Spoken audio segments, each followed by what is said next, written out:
नमस्ते भाइ बहिनीहरू, म सुरेन्द्र काफ्ले। अहिलेको समय विश्व कोरोनाले गर्दा अस्तव्यस्त अवस्थामा गुजिरहेको छ। लामो समयदेखि विद्यालयहरू पनि बन्द भइरहेका छन्। विद्यार्थी भाइ बहिनीहरूले विद्यालयमा आएर केही ज्ञान सिक्नुपर्ने यो अवस्थामा विद्यालयबाट टाढा घर परिवार नै रहनुपर्ने अवस्था आएको छ। हुन त घर परिवारमै बसेर पनि अहिले यो समय भनेको विभिन्न किसिमका संस्कार, धर्म र ज्ञानका कुराहरू सिक्ने, परिवारसँग समय समर्पित गर्ने समय पनि हो। हुन त आज मैले भाइ बहिनीहरूलाई हाम्रो परीक्षामा विभिन्न किसिमका बुदाहरू दिन्छ, ती बुदालाई प्रयोग गरेर कसरी चाहिँ कथा रचना गर्ने, दिएका बुदालाई प्रयोग गरेर कथा कसरी रचना गर्न सकिन्छ भन्ने बारेमा मैले केही विद्यार्थी भाइ बहिनीलाई केही चाहिँ ज्ञान दिने जमर्को गरिरहेको छु। भाइ बहिनीहरू, तपाईहरु देख्दै हुनुहुन्छ कथा लेखन। कथा लेखन सुरु गर्नुभन्दा पहिला कथाको परिचय, कथा के हो त भन्ने विषयमा भाइ बहिनीहरूलाई केही यसको परिभाषा सिकाउने प्रयास गरिरहेको छु मैले। तपाईले देखिरहनु भएको छ, क धातुबाट बनेको कथा। शब्दको अर्थ नै के हो त? कुनै पनि विषयवस्तुमा केही कुरा भन्नु नै के हो त? कथा हो। अथवा कुनै परिमाणसम्म लैजाने घटनाको क्रमलाई हामी के भन्छौँ? कथा भन्छौँ। कथा भनेको नै के हो त? एउटा घटनाक्रम, कुनै एउटा विषयवस्तुमा आधारित घटनाक्रम नै के हो? कथा हो। कथा साहित्यको एउटा लोकप्रिय गद्य विधा पनि हो।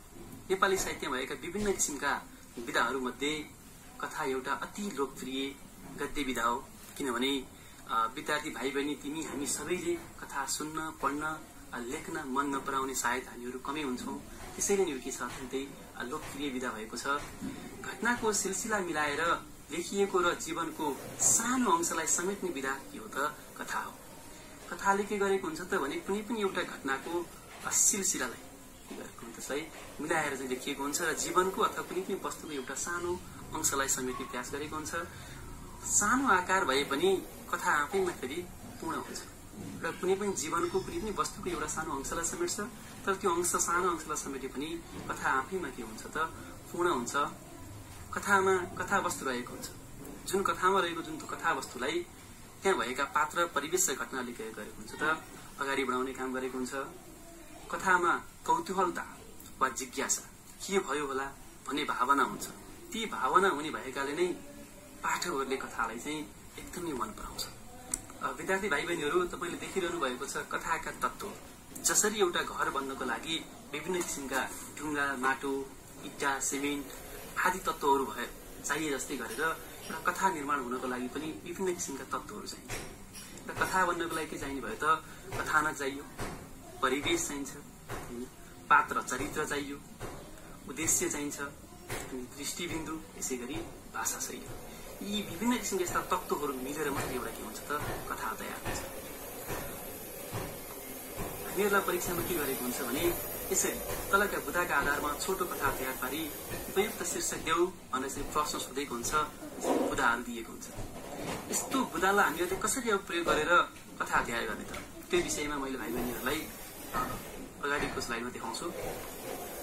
कथा लेखनमा ध्यान दिनुपर्ने कुरा, हामीलाई दिएका ती बुदाहरूलाई कथा बनाउनको लागि के कुरामा ध्यान दिनुपर्छ त भन्दाखेरि सुरुमा त हामीले के गर्नु पर्यो? पहिलो नम्बरमा दिएका बुदाहरूलाई सरसर्ती पढ्नु पर्यो।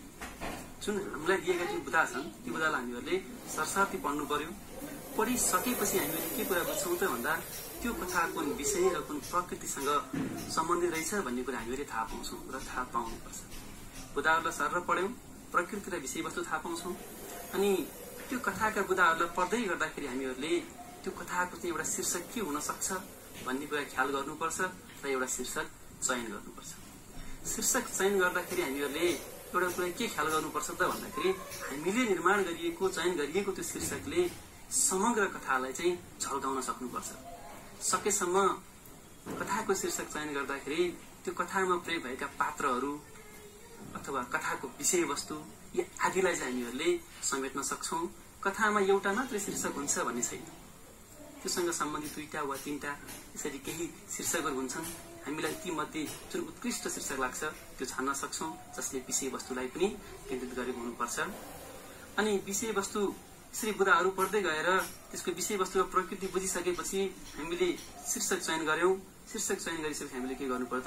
हामीलाई दिएका ती बुदाहरू, त्यो बुदाहरूको आदि, मध्य र अन्त्यको श्रृङ्खला जुन आदि मध्य र अन्त्यको श्रृङ्खलामा हामीलाई बुदाहरू दिएको थियो।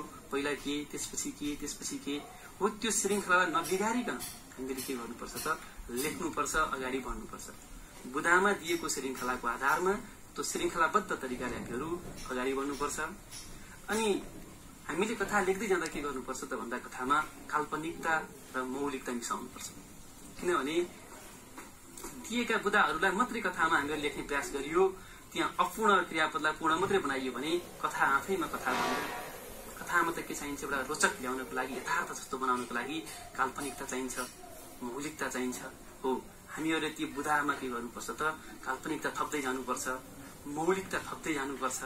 जस्तै एउटा काग हुनु, कागलाई तिर्खा लाग्नु, काग पानी खोज्न भौतारिनु, यस्ता बुदाहरू हुन्छ। त्यो हुँदा हामीले के गर्नु पर्यो त भन्दाखेरि एका देशमा एउटा ठूलो जंगल थियो, जंगलमा एउटा काग बस्थ्यो, वैशाख जेठको गर्मीमा कागलाई अत्यन्तै तिर्खा लाग्यो। हो, यसरी के गर्नु पर्यो त मौलिकता थप्नु पर्यो, काल्पनिकता थप्नु पर्यो, विषयवस्तुसँग सम्बन्धित कुराहरू थपेर रोचक बनाउनु पर्छ। अनि यसरी चाहिँ विभिन्न किसिमका कुराहरू थप्दै जाँदाखेरि हामीले के कुरा ख्याल गर्नु पर्यो भने बुदामा दिएका जुन पात्र, घटना र परिवेश छन्, त्यो परिवेश भन्दा बाहिर, त्यो पात्र भन्दा बाहिरका कुराहरूलाई पनि हामीहरूले समेट्नु हुँदैन।